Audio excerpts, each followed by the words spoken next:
Hello guys, welcome back to our channel railway. This is Madhukar. ಈ ಒಂದು ವಿಡಿಯೋದಲ್ಲಿ ನಾನು ರೈಲ್ವೆ ರಿಕ್ರೂಟ್ಮೆಂಟ್ ಬೋರ್ಡ್ ಅವರು ಹೊಸ ಒಂದು ನೋಟಿಫಿಕೇಶನ್ ರಿಲೀಸ್ ಮಾಡಿದ್ದಾರೆ. ಅದ್ಯಾವುದಪ್ಪ ಅಂತ ಹೇಳಿದರೆ ನಾನ್ ಟೆಕ್ನಿಕಲ್ ಸ್ಟಾಫ್ಗೆ ಹೊಸ ಒಂದು ನೋಟಿಫಿಕೇಶನ್ ರಿಲೀಸ್ ಮಾಡಿದ್ದಾರೆ. ಸೊ ಅರೌಂಡ್ 5 ಡಿಫ್ರೆಂಟ್ ಪೋಸ್ಟರ್ಸ್ಗೆ 8,000+ vacancies all over India call ಮಾಡಿದ್ದಾರೆ. ಸೊ ಈ ಒಂದು ವಿಡಿಯೋದಲ್ಲಿ ನಾನು ಈ ಕಂಪ್ಲೀಟ್ ನೋಟಿಫಿಕೇಶನ್ ಹೈಲೈಟ್ಸ್ನ ತಿಳಿಸ್ಕೊಡ್ತಾ ಇದ್ದೀನಿ. ಸೊ ವಿಡಿಯೋನ ಸ್ಕಿಪ್ ಮಾಡಿದೆ ಕಂಪ್ಲೀಟ್ ನೋಡಿ ಅಂತ ಹೇಳ್ತಾ ನಮ್ಮ ಚಾನಲ್ ಸ್ವಲ್ಪ ಸಬ್ಸ್ಕ್ರೈಬ್ ಆದ ಮಾತ್ರ ಮರಿಬೇಡಿ. ಹಾಗೆ ಬೆಲ್ ಐಕಾನ್ ಕ್ಲಿಕ್ ಮಾಡಿ. ಡಿಸ್ಕ್ರಿಪ್ಷನಲ್ಲಿ ಟೆಲಿಗ್ರಾಮ್ ಲಿಂಕ್ನ ನಾನು ಕೊಟ್ಟಿರ್ತೀನಿ, ಅಲ್ಲಿ ಜಾಯ್ನ್ ಆಗ್ಬೋದು. ಸೊ ಫರ್ದರ್ ಏನಾದರೂ ಇದ್ದರೆ ನೀವು ಬೇರೆ ಸ್ಟೂಡೆಂಟ್ಸ್ ಜೊತೆಗೆ ಡಿಸ್ಕಸ್ ಕೂಡ ಮಾಡ್ಬೋದು. ಸೊ ವಿಡಿಯೋನ ಸ್ಟಾರ್ಟ್ ಮಾಡೋಣ. ಸೊ ಮೊದಲಿಗೆ ಡೇಟ್ ಆಫ್ ಪಬ್ಲಿಕೇಶನ್ ನೋಡಿ. ಸೊ 13ನೇ ತಾರೀಕು ಆಲ್ರೆಡಿ ನೋಟಿಫಿಕೇಶನ್ ಬಂದು ತುಂಬ ದಿನ ಆಯಿತು. ಸೊ ನಾನು ವಿಡಿಯೋ ಮಾಡ್ತಾ ಇರೋದು ಸ್ವಲ್ಪ ಡಿಲೇ ಆಗಿದೆ. ಸೊ ಇನ್ಮೇಲೆ ಹಾಗಿರಲ್ಲ, ರೆಗ್ಯುಲರ್ ಆಗಿ ವಿಡಿಯೋಸ್ನ ಮಾಡ್ತೀನಿ. So opening of registration of application ಯಾವಾಗಿದೆ? 14 ಅಂದರೆ ಸೆಪ್ಟೆಂಬರ್ 14 ರಿಜಿಸ್ಟ್ರೇಷನ್ ಸ್ಟಾರ್ಟ್ ಆಗುತ್ತೆ. ಕ್ಲೋಸಿಂಗ್ ಡೇಟ್ ಯಾವಾಗ? 13 ಅಕ್ಟೋಬರ್ಗೆ ನೈಟ್ 12ಗೆ ಕ್ಲೋಸ್ ಆಗುತ್ತೆ. ಸೊ ನಿಮಗೆ ಅಕಸ್ಮಾತ್ ಫೀ ಪೇಮೆಂಟಲ್ಲಿ ಏನಾದರೂ ಇಶ್ಯೂಸ್ ಇದ್ದರೆ ಇನ್ನೂ 14 ಮತ್ತು 15 ತನಕ ಫೀ ಪೇಮೆಂಟ್ನ ಮಾಡ್ಬೋದು. ಓಕೆನಾ? ಸೊ ಅದಾದಮೇಲೆ 16 ಅಕ್ಟೋಬರ್ ಟು 25 ಅಕ್ಟೋಬರ್ಗೂ ಏನು ಮಾಡ್ತಾ ಇದ್ದಾನೆ, ಅಪ್ಲಿಕೇಶನ್ ಮಾಡಿಫಿಕೇಶನ್ ಮಾಡ್ಕೊಳ್ಳೋಕ್ಕೆ ಒಂದು ಚಾನ್ಸಸ್ನ ಕೊಡ್ತಾ ಇದ್ದಾನೆ. ಓಕೆನಾ? ಸೊ ಏನಾದರೂ ಮಿಸ್ಟೇಕ್ಸ್ ಮಾಡ್ಕೊಂಡಿದ್ರೆ ಅಪ್ಲಿಕೇಶನ್ಗಳಲ್ಲಿ ನೀವು ಆ ಡೇಟ್ಗಳಲ್ಲಿ ಅಪ್ಲಿಕೇಶನ್ ಕರೆಕ್ಷನ್ನ ಮಾಡ್ಕೋಬೋದು. ಸೊ ನೆಕ್ಸ್ಟ್ ನೋಡೋಣ. ನೆಕ್ಸ್ಟ್ ನೋಡಿ, ಡೇಟ್ ಆಫ್ CBT ಅಂದರೆ CBT ಅಂತ ಕೂಡ. CBT ಅಂದರೆ 2 ಸ್ಟೇಜ್ ಎಕ್ಸಾಮ್ ಇರುತ್ತೆ. 2 ಕೂಡ ಕಂಪ್ಯೂಟರ್ ಬೇಸ್ಡ್ ಟೆಸ್ಟ್, ಅಂದರೆ ಆನ್ಲೈನ್ ಇರುತ್ತೆ. ಓಕೆನಾ? ಆಫ್ಲೈನ್ ಎಕ್ಸಾಮ್ ಅಲ್ಲ. ನೆಕ್ಸ್ಟ್ ಯಾವ ಪೋಸ್ಟ್ ಅಂತ ನೋಡಿ, 5 ಪೋಸ್ಟ್ ಅಂತ ಹೇಳಿದ್ನಲ್ಲ ನೋಡಿ. Commercial cum ticket supervisor, station master, goods train manager, junior account assistant cum typist, senior clerk cum typist. So 5 different ಪೋಸ್ಟ್ಗಳಿಗೆ ಕಾಲ್ ಮಾಡಿದರೆ ಟೋಟಲ್ ಆಗಿ 8,113 ಪೋಸ್ಟ್ಗೆ ಕಾಲ್ ಮಾಡಿರೋದು. ಓಕೆನಾ? ಸೊ ಇಲ್ಲಿ ಏಜ್ ಲಿಮಿಟ್ ಕೊಟ್ಟಿದ್ದಾನೆ. 18 to 33 ಏಜಲ್ಲಿರೋರು ಅಪ್ಲೈನ ಮಾಡ್ಬೋದು. ಸೊ ನೆಕ್ಸ್ಟ್ ಇನಿಷಿಯಲ್ ಪೇ ನೋಡಿ, ಇದು basic pay. Chief commercial cum ticket supervisor and station ಮಾಸ್ಟರ್ಗೆ 35,400 ಇದೆ. ಇನ್ನು ಅದರ್ 3 ಪೋಸ್ಟರ್ಸ್ಗೆ 29,200 ಬೇಸಿಕ್ ಪೇ ಇರುತ್ತೆ. ಸೊ ಬೇಸಿಕ್ ಪೇ ಅಂದರೆ ಗೊತ್ತು, ಬೇಸಿಕ್ಕಿಂತ ನಿಮ್ಮ ಆ್ಯಕ್ಚುಲಿ ಇಂಡಿಯನ್ ಸ್ಯಾಲ್ರಿ ಜಾಸ್ತಿ ಇರುತ್ತೆ. ಅರೌಂಡ್ 50 ರೇಂಜಲ್ಲಿ ಬರ್ಬೋದು ಅಂತ ಅಂದ್ಕೊಂಡಿದ್ದೀನಿ. ನೋಡೋಣ, ಸ್ಯಾಲ್ರಿ ಸಿಪ್ ಯಾವ್ದಾದ್ರು ಸಿಕ್ಕರೆ ನೆಕ್ಸ್ಟ್ ವೀಡಿಯೋಗಳಲ್ಲಿ ಅಪ್ಡೇಟ್ನ ಮಾಡ್ತೀನಿ. ನೆಕ್ಸ್ಟ್ ನೋಡಿ, ಸ್ಟೇಜಸ್ ಆಫ್ ಎಕ್ಸಾಮ್ ನೋಡಿ. 2 stages of computer based test, ಅಂದರೆ ಎಲ್ಲ ಪೋಸ್ಟ್ಗೂ ಕೂಡ 2 ಸ್ಟೇಜಲ್ಲಿ ಕಂಪ್ಯೂಟರ್ ಬೇಸ್ಡ್ ಟೆಸ್ಟ್ ಇರುತ್ತೆ. ಬಟ್ ಕೆಲವೊಂದು ಪೋಸ್ಟಿಗೆ ಅಡಿಷನಲ್ ಟೆಸ್ಟ್ ಕೂಡ ಇರುತ್ತೆ. ಅದನ್ನು ನಾನು ಇನ್ನೊಂದು ಕಾಲಮ್ ಬರುತ್ತೆ, ಆ ಕಾಲಮಲ್ಲಿ ಎಕ್ಸ್ಪ್ಲೇನ್ ಮಾಡ್ತೀನಿ ಯಾವ ಪೋಸ್ಟಿಗೆ ಅಡಿಷನಲ್ ಟೆಸ್ಟ್ ಇರುತ್ತೆ ಅಂತ. ನೋಡಿ, ಫಸ್ಟ್ ಸ್ಟೇಜಲ್ಲಿ ಎಕ್ಸಾಮ್ ಕ್ಲಿಯರ್ ಮಾಡಿದವ್ರನ್ನ ಸೆಕೆಂಡ್ ಸ್ಟೇಜಿಗೆ ಯಾವ ಥರ ಕರೀತಾರೆ ಅಂತ ಹೇಳಿದಾನೆ. 15 ಟೈಮ್ಸ್, ಅಂದರೆ 1 ವೇಕೆನ್ಸಿ ಇದ್ದರೆ ಅದಕ್ಕೆ 15 ಜನನ ಕರೀತಾರೆ ಸೆಕೆಂಡ್ ಸ್ಟೇಜ್, ಅಂದರೆ ಸೆಕೆಂಡ್ ಎಕ್ಸಾಮ್ಗೆ. ಅಂದರೆ 100 ವೇಕೆನ್ಸಿ, ಫಾರ್ ಎಕ್ಸಾಂಪಲ್ 100 ವೇಕೆನ್ಸಿ ಇದೆ, ಬರೆದಿರೋರು 1000 ಜನ ಅಂತ, 1,00,000 ಜನ ಬರೆದಿದ್ದಾರೆ. 100 ವೇಕೆನ್ಸೀಸ್ ಇದೆ ಅಂದರೆ ಸೆಕೆಂಡ್ ಎಕ್ಸಾಮಿಗೆ ಕರೆಯೋದು ಎಷ್ಟು ಜನನ? 1,500 ಜನ ಮಾತ್ರ ಸೆಕೆಂಡ್ ಎಕ್ಸಾಮ್ಗೆ ಕರೀತಾರೆ. ಓಕೆನಾ? ಸೆಕೆಂಡ್ ಎಕ್ಸಾಮು ಕ್ಲಿಯರ್ ಆದವ್ರಿಗೆ ನೆಕ್ಸ್ಟ್ ಸ್ಕಿಲ್ ಟೆಸ್ಟ್ ಎಲ್ಲ ಇರುತ್ತಲ್ವ, ಹೇಳಿದ ಅಡಿಷನಲ್ ಟೆಸ್ಟ್ ಅಂತ, ಅಲ್ಲಿ ಯಾವಾಗ 8 ಟೈಮ್ಸ್ ಕರೀತಾರೆ. ಓಕೆನಾ? ಸೊ ಇದೊಂದು ಸ್ವಲ್ಪ ಜನರಲ್ ಕಾನ್ಸೆಪ್ಟ್ ಗೊತ್ತಿರಲಿ. ನೆಕ್ಸ್ಟ್ ನೆಗೆಟಿವ್ ಮಾರ್ಕಿಂಗ್ ಇರುತ್ತೆ. ಫಸ್ಟ್ ಎಕ್ಸಾಮ್ ಸೆಕೆಂಡ್ ಎಕ್ಸಾಮ್ ಎರಡರಲ್ಲೂ ಕೂಡ 1/3 ನೆಗೆಟಿವ್ ಮಾರ್ಕಿಂಗ್ ಇರುತ್ತೆ. ನೆಕ್ಸ್ಟ್ ಇಲ್ಲಿ ನೋಡಿ, ಅಪ್ಲಿಕೇಶನ್ ಹಾಕ್ಬೇಕಾದ್ರೆ ಇದು ನನಗೆ ಹೈಲೈಟ್ ಇಂಪಾರ್ಟೆಂಟ್ ಅಂತ ಅನಿಸ್ತು. ತುಂಬ ಜನ ನೇಮ್ನ ಹಾಕ್ತೀರಾ, ನೇಮ್ ಹಾಕಿದ ಮೇಲೆ ನಾನು ಹಾಕಿರೋ ನೇಮ್ ಬೇರೆ ಇದೆ, ಆಮೇಲೆ SLC ಮಾರ್ಕ್ಸ್ ಕಾರ್ಡಲ್ಲಿ ಬೇರೆ ನೇಮ್ ಇದೆ, ಈ ಥರ ಎಲ್ಲ ಆಗುತ್ತೆ. ಯಾಕೆಂದರೆ SLC ಮಾರ್ಕ್ಸ್ ಕಾರ್ಡ್ ಇಟ್ಕೊಂಡೆ ಚೆಕ್ ಮಾಡೋದು, ಕ್ರಾಸ್ ವೆರಿಫೈ ಮಾಡೋದು. ಸೊ ಅಲ್ಲಿ ನೇಮು, ಫಾದರ್ ನೇಮು ಮತ್ತು ಡೇಟ್ ಆಫ್ ಬರ್ತ್ ಏನಿದೆಯಲ್ವಾ, ಸೊ ಅದನ್ನೇ ನೀವು ಅಪ್ಲಿಕೇಶನ್ ಕೂಡ ಮೆನ್ಷನ್ ಮಾಡಬೇಕಾಗತ್ತೆ. ಸೊ ಎರಡು ಕೂಡ ಮ್ಯಾಚ್ ಆಗಲಿಲ್ಲ ಅಂದರೆ ನಾಳೆ ದಿನ ಜಾಬ್ ತಗೊಂಡ್ಮೇಲೆ ಕೂಡ ಇದು ಸ್ವಲ್ಪ ಇಶ್ಯೂ ಆಗುತ್ತೆ. ಸೊ ಅದೆಲ್ಲ ಸೊಲ್ಯೂಷನ್ಸ್ ಇರುತ್ತೆ, ಬಟ್ ಆ ಇಶ್ಯೂಸ್ನ ಮಾಡ್ಕೊಳಕ್ಕೆ ಹೋಗಬೇಡಿ. ಓಕೆನಾ? ಸೊ SLC ಮತ್ತು ಅಥವಾ ಏನು ಹೈಯರ್ ಎಜುಕೇಷನ್ ಮೆಟ್ರಿಕೇಷನಲ್ಲಿ ಇರುತ್ತಲ್ವಾ, ಸೊ ಅದೇ name, father name, date of birth ಅದೇ ಥರ ಎಕ್ಸಾಕ್ಟ್ ಏನಿರುತ್ತೆ ಅದೇ ಥರ ಮೆನ್ಷನ್ ಮಾಡಿ ಅಪ್ಲಿಕೇಶನಲ್ಲಿ ಕೂಡ. ಸೊ ನೆಕ್ಸ್ಟ್ ಏಜ್ ಲಿಮಿಟ್ ನೋಡಿ. ಸೊ ಗ್ರ್ಯಾಜುಯೇಷನ್ ಕಂಪ್ಲೀಟ್ ಆಗಿರಬೇಕು. ಯಾವಾಗ ಅಂದರೆ ಅಪ್ಲಿಕೇಶನ್ ಡೇಟ್ ಕ್ಲೋಸ್ ಆಗಿರುತ್ತಲ್ವಾ, ಅಷ್ಟರೊಳಗಡೆ ನಿಮ್ಮ ಗ್ರ್ಯಾಜುಯೇಷನ್ ಆಗಿದ್ರೆ ಮಾತ್ರ ನೀವು ಎಲಿಜಿಬಲ್ ಇದಕ್ಕೆ ಅಪ್ಲೈ ಮಾಡೋಕ್ಕೆ. ಸೊ ಬೇರೆ ಯಾರು ರಿಸಲ್ಟ್ ಬರ್ದೇನೆ ಅಪ್ಲೈ ಮಾಡಬೇಡಿ, ಸುಮ್ಮನೆ ವೇಸ್ಟ್ ಆಗುತ್ತೆ. ಸೊ ಏಜ್ ಲಿಮಿಟ್ ನೋಡಿ, ಏಜಿಗೆ ಡೇಟ್ ಕೊಟ್ಟಿದ್ದಾನೆ 18 to 16. ಇಲ್ಲಿ UR ಮತ್ತು EWSಗೆ 2/1 ಅಂದರೆ ಜನವರಿ 2ನೇ ತಾರೀಕು 1989ಕ್ಕಿಂತ ಹಿಂದೆ ಹುಟ್ಟಿರಬಾರ್ದು. ನೆಕ್ಸ್ಟ್ 1/1/2007 ಆದಮೇಲೆ ಹುಟ್ಟಿರಬಾರ್ದು ಅಂತ ಮೆನ್ಷನ್ ಮಾಡಿದ್ದಾನೆ. ಸೊ ಅದೇ ಥರ ನೆಕ್ಸ್ಟ್ OBC SC/ST ಅವರಿಗೆಲ್ಲ ಏನು ಏಜ್ ರಿಲ್ಯಾಕ್ಸೇಷನ್ ಇರುತ್ತಲ್ಲ, ಅದನ್ನು ಕೂಡ ಯೂಶ್ವಲಿ ಎಲ್ಲ ನೋಟಿಫಿಕೇಶನ್ ಮೆನ್ಷನ್ ಮಾಡ್ತಾರೆ, ಇದರಲ್ಲೂ ಇದೆ. ಸೊ ಇದೆಲ್ಲ ನಾನು ತುಂಬ ಹೇಳೋಕ್ಕೆ ಹೋಗೋದಿಲ್ಲ. ಸೊ ನೀವು ಯಾವ ಕೆಟಗರಿಯಲ್ಲಿ ಬರ್ತೀರಾ ಸ್ವಲ್ಪ ಅದನ್ನ ಅಬ್ಸರ್ವ್ ಮಾಡ್ಕೊಳ್ಳಿ.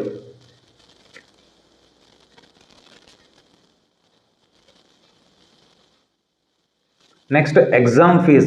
ಸೊ ಎಕ್ಸಾಮ್ ಫೀಸಲ್ಲಿ ಇನ್ನೊಂದು ಇಂಪಾರ್ಟೆಂಟ್ ಅಂತ ಹೇಳಿದರೆ, ಜನರಲ್ಲು ಮತ್ತು EWS ಅವರೆಲ್ಲ 500 OBC ಇವರೆಲ್ಲ 500 ಅಮೌಂಟ್ನ ಪೇ ಮಾಡಬೇಕಾಗತ್ತೆ. ನೆಕ್ಸ್ಟ್ 250 ಯಾರಿಗಪ್ಪ ಅಂತ ಹೇಳಿದರೆ, ಫಿಸಿಕಲ್ ಡಿಸೇಬಲ್ಡ್ ಕ್ಯಾಂಡಿಡೇಟ್ ಇರ್ತಾರಲ್ಲ ಅವರಿಗೆ, ಮತ್ತು ಫೀಮೇಲು, ಮತ್ತು ಟ್ರಾನ್ಸ್ಜೆಂಡರು, ಮತ್ತು ಎಕ್ಸ್ ಸರ್ವಿಸ್ ಮೆನ್ನು, ಹಾಗೆ SC ST ಮೈನಾರಿಟಿ ಕಮ್ಯುನಿಟೀಸು, ಮತ್ತು ಎಕನಾಮಿಕಲಿ ಬ್ಯಾಕ್ವರ್ಡ್ ಕ್ಲಾಸಸ್ ಅಂತ ಮೆನ್ಷನ್ ಇದೆ. ಸೊ EBC ಬೇರೆ, EWS ಬೇರೆ. ಸೊ ಇವೆರಡು ಮಧ್ಯೆ ಕನ್ಫ್ಯೂಸ್ ಆಗಬೇಡಿ. EBC EWS ಮಧ್ಯೆ ಕನ್ಫ್ಯೂಸ್ ಆಗಬೇಡಿ. EWS ಅವರಿಗೆ 500 ರೂಪೀಸೇ ಇರುತ್ತೆ. EBC ಅಂತ ಒಂದು ಕೆಟಗರಿ ಇದೆ. EBCಯಲ್ಲಿ ರಿಸರ್ವೇಷನ್ ಇರೋದಿಲ್ಲ ನಿಮಗೆ, ಬಟ್ ಫೀಸ್ ಮಾತ್ರ ಕಡಿಮೆ ಮಾಡ್ತಾರೆ. ಓಕೆನಾ, ಫೀಸ್ ಕನ್ಸೆಷನ್ ಇರುತ್ತೆ 250. ಓಕೆ, ಅದಕ್ಕೂ ಕೂಡ ಕಂಡೀಷನ್ ಇದೆ EBC ಯಾರು ಬರ್ತಾರೆ ಅಂತ, ಅದನ್ನು ನಾನು ನೆಕ್ಸ್ಟ್ ಅಲ್ಲಿ ಹೇಳ್ತೀನಿ. ಇನ್ನೊಂದು ನೋಡಿ, 500 ಅಮೌಂಟ್ನ ಪೇ ಮಾಡಿರ್ತೀರಲ್ವಾ, ಸೊ ಅಮೌಂಟ್ನ ಪೇ ಮಾಡಿರೋರು ಫಸ್ಟ್ ಎಕ್ಸಾಮ್ ಬರೆದ ಮೇಲೆ ಆ 500ಅಲ್ಲಿ 400 ರೂಪೀಸ್ ಅಮೌಂಟು ರೀಪೇ ಆಗುತ್ತೆ. ಅದೇ ಥರ 250 ರೂಪೀಸ್ ಪೇ ಮಾಡೋರಿಗೆ 250 ರೂಪೀಸ್ ಕೂಡ ರಿಫಂಡ್ ಆಗುತ್ತೆ. ಓಕೆ, 500 ಪೇ ಮಾಡೋರಿಗೆ 100% 100 ರೂಪೀಸ್ ಡಿಡಕ್ಟ್ ಆಗಿ 400 ರೀಫಂಡ್ ಆಗುತ್ತೆ. ಬಟ್ 250 ಪೇ ಮಾಡಿರೋರಿಗೆ 250 ಕೂಡ ರಿಫಂಡ್ ಆಗುತ್ತೆ. ಇದೊಂದು ವಿಷಯ ಗೊತ್ತಿರಲಿ. ಫಸ್ಟ್ ಎಕ್ಸಾಮ್ ಅಟೆಂಡ್ ಮಾಡಿದರೆ ಕ್ಲಿಯರ್ ಮಾಡಬೇಕಂತಲ್ಲ, ಅಟೆಂಡ್ ಮಾಡಿದರೆ ಓಕೆನಾ. ಅಟೆಂಡ್ ಮಾಡಿಲ್ಲ ಅಂದರೆ ಅಮೌಂಟ್ ಕೊಡೋದಿಲ್ಲ. ನೆಕ್ಸ್ಟ್ ಮೋಡ್ ಆಫ್ ಪೇಮೆಂಟನ್ನು ಆನ್ಲೈನ್ ಮಾತ್ರ ಇರೋದು, ಆಫ್ಲೈನ್ ಅವೈಲೇಬಲ್ ಇಲ್ಲ. ನೆಕ್ಸ್ಟ್ ಇಲ್ಲಿ ಹೇಳಿದ್ನಲ್ವಾ, ಎಕನಾಮಿಕಲಿ ಬ್ಯಾಕ್ವರ್ಡ್ ಕ್ಲಾಸ್ ಅಂತ, ಇದು ಇನ್ಕಮು ಲೆಸ್ ದೆನ್ 50,000 ಇರೋರಿಗೆ ಒಂದು ಸರ್ಟಿಫಿಕೇಟ್ ಇರುತ್ತೆ. ಆ ಸರ್ಟಿಫಿಕೇಟ್ ಇರೋರು ಮಾತ್ರ 250 ರೂಪೀಸ್ನ ಪೇ ಮಾಡ್ಬೋದು ಅಪ್ಲಿಕೇಶನ್ ಫೀಸ್. ಓಕೆನಾ, ಸೊ ಇವರಿಗೆ ಎಕನಾಮಿಕಲಿ ಬ್ಯಾಕ್ವರ್ಡ್ ಕ್ಲಾಸ್ ಅವರಿಗೆ ರಿಸರ್ವೇಷನ್ ಎಲ್ಲ ಏನು ಇರೋದಿಲ್ಲ, ಜಸ್ಟ್ ಅಪ್ಲಿಕೇಶನ್ ಫೀಯಲ್ಲಿ ಕನ್ಸೆಷನ್ ಮಾಡಿದ್ದಾರೆ ಅಷ್ಟೇ, ಬೇರೆ ಯಾವುದೇ ರಿಸರ್ವೇಷನ್ ಇರೋದಿಲ್ಲ. ಕನ್ಫ್ಯೂಸ್ ಆಗಬೇಡಿ, EWS EBC ಅನ್ನೋರು ಕನ್ಫ್ಯೂಸ್ ಆಗಬೇಡಿ ಅಷ್ಟೇ. ನೆಕ್ಸ್ಟ್ ನೋಡಿ, stages of exam. First stage exam ಯಾವ ಪ್ಯಾಟರ್ನ್ ಇರುತ್ತೆ ಅಂತ 90 ಮಿನಿಟ್ಸ್ ಅಂದರೆ 1.5 ಗಂಟೆ. ಸೊ ಎಲ್ಲ ಕ್ವಶನ್ಗೂ 1 ಮಾರ್ಕ್ ಇರುತ್ತೆ. General awareness 40, maths 30 and reasoning general intelligence and reasoning 30 ಇದೆ. So total 100 questions. So syllabus ನೋಡಿಕೊಂಡು ಆಮೇಲೆ ಪ್ರಿಪ್ರೇಷನ್ನ ಸ್ಟಾರ್ಟ್ ಮಾಡಿ. ಸುಮ್ಮನೆ ಬ್ಯಾಂಕಿಂಗ್ ಅವರು ಕೂಡ ಅಪ್ಲೈ ಮಾಡ್ಬೋದು ಅಂತ ಒಂದು ಡೌಟ್ ಬರುತ್ತೆ, ಬ್ಯಾಂಕಿಂಗ್ ಅಥವಾ ಬೇರೆ ಎಕ್ಸಾಮ್ಸ್ ಪ್ರಿಪೇರ್ ಆಗ್ತಿರೋರು ಅಪ್ಲೈ ಮಾಡ್ಬೋದಾ ಅಂತ. ಸಿಲೆಬಸ್ನ ನೋಡಿ, ಸಿಲೆಬಸ್ ಸ್ವಲ್ಪ ಬ್ಯಾಂಕಿಂಗಿಂತ ಸ್ವಲ್ಪ ಜಾಸ್ತಿ ಇರುತ್ತೆ, ಹಾಗಂತ ಅಪ್ಲೈ ಮಾಡಿಬಿಡಿ ಅಂತ ಹೇಳಲ್ಲ. ಎಲ್ಲರೂ ಕೂಡ ಮಸ್ಟ್ ಆ್ಯಂಡ್ ಶುಡ್ ಅಪ್ಲೈ ಮಾಡಿ, ಒಳ್ಳೆ ಆಪರ್ಚುನಿಟಿ. ಬ್ಯಾಂಕಿಂಗಲ್ಲಿ ಯಾರು ಪ್ರಿಪೇರ್ ಆಗ್ತಾಯಿದ್ರೆ ಅವರು ಕೂಡ ಅಪ್ಲೈ ಮಾಡಿ.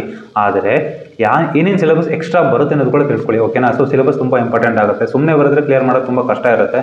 ಬಿಕಾಸ್ ನಾನು ಅದು ನೋಡಿದ್ದೀನಿ, FCI ನಂದು 1 ಮಾರ್ಕ್ಸಲ್ಲಿ ಮಿಸ್ ಆಯಿತು. ಸೊ ಈಗೆಲ್ಲ ಇರುತ್ತೆ, ಬಿಕಾಸ್ ನಾನು ಸ್ವಲ್ಪ ಸ್ಟಾರ್ಟಿಂಗ್ ಬೇರೆ ಸಿಲೆಬಸ್ನೆಲ್ಲ ಎಕ್ಸ್ಟ್ರಾ ಕವರ್ ಮಾಡ್ಕೊಂಡಿದ್ರೆ ಆಗ್ತಾಯಿತ್ತು. ಸೊ ಅದೆಲ್ಲ ನಾನು ಮಾಡಿರಲಿಲ್ಲ. ಸೊ ಅದೇ ಥರ ಇರುತ್ತೆ. ಸೊ ಆ್ಯಡ್ ಆನ್ ಮಾಡ್ಕೊಳ್ಳೋದನ್ನ ಮಿಸ್ ಮಾಡ್ಕೋಬೇಡಿ. ಸಿಲೆಬಸ್ ಒಂದ್ಸಲ ಚೆಕ್ ಮಾಡ್ಕೊಳ್ಳಿ. ಸಿಲೆಬಸ್ ನಾನು ಕೂಡ ಇಲ್ಲಿ ಮೆನ್ಷನ್ ಮಾಡಿ ತೋರಿಸ್ತೀನಿ.